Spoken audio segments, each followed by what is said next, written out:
Hi, many thanks to the organisers for having me. So today I'm going to talk about Sobibor death camp and the forgotten narratives of women in the uprising and the aftermath. So it's undeniable that in the development of Holocaust memory, women's narratives have been neglected.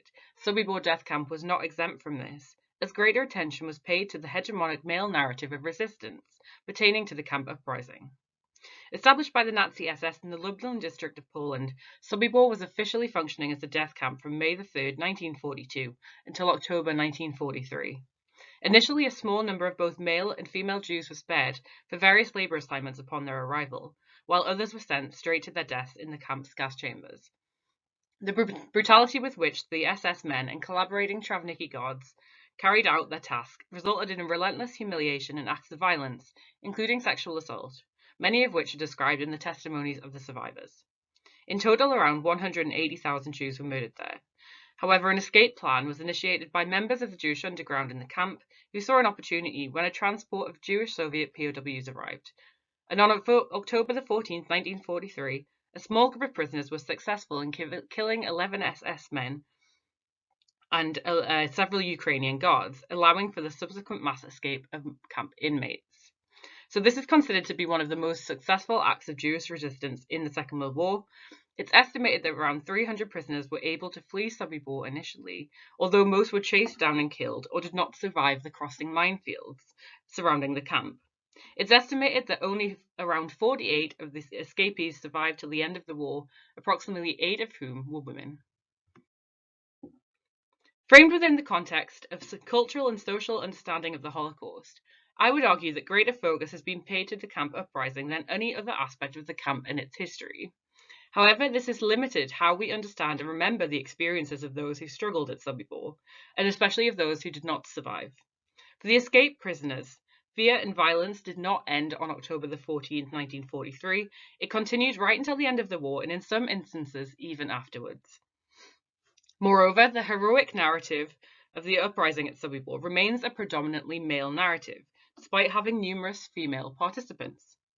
So following a pattern of marginalization that many other female Holocaust survivors faced in post-war memory discourse, I suggest that these women's voices have been overlooked or neglected within contemporary acts of remembrance.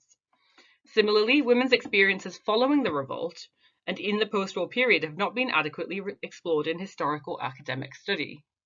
For this reason, my ongoing research aims to emphasize the value and importance of the individual female narratives at Sobibor, and it does so by outlining the roles of women within camp life, their contribution to the uprising itself, as well as other acts of resistance during camp function, as well as their stories throughout the months that followed. Furthermore, it presents the efforts of the female survivors to preserve the memory of Sobibor by providing testimony and participating in war trials of former camp personnel from 1960 onwards. By drawing attention to the women who endured the conditions of the camp and its impact, I contend that their experiences should be shared and absorbed into public memory and commemoration of Sobibor as widely as the male perspectives, as they reveal a complex layer of memory within the more familiar and generalized understanding of the camp. In my research, I have found that the behavior and methods of survival faced by these women do not always adhere to preconceived gender norms, nor do the survivors follow a shared pattern of memory. This can also contribute to the discussion of issues surrounding gender roles and assumptions within Holocaust studies more broadly. Very briefly, I refer here to the extraordinary case of Sobibor survivor Hella Weiss. So Weiss was a German Jew who arrived at Sobibor as a teenager, and she managed to escape with a male prisoner named Abraham who had become very ill. So when the pair came across a Soviet partisan brigade, they didn't want Abraham to join, however they invited Weiss to stay with them. So for his service with the partisans, Weiss received 2 medals from the Soviet authorities, the Bravery Medal and the Red Star Medal, as well as 5 decorations for participating in combat. She was given shooting lessons and took part in several important battles alongside the Red Army until 1945. Weiss was wounded twice but managed to survive, and later started a family in Israel.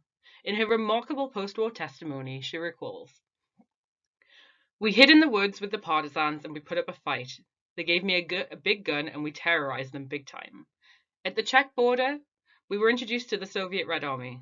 By then I was already a different person. With them I had moved on." End quote.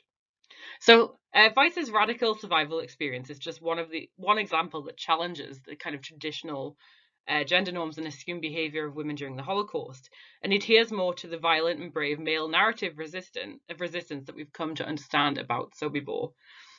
She was not given the task of cooking or providing medical aid for the men. Rather, she was fighting beside them as an equal, giving her a different perspective from others in similar situations, and emphasizing the courage that the female survivors of Sobibor demonstrated even after the horrors of the camp. So I look forward to presenting more case studies at next year's conference, and I thank you very much for listening.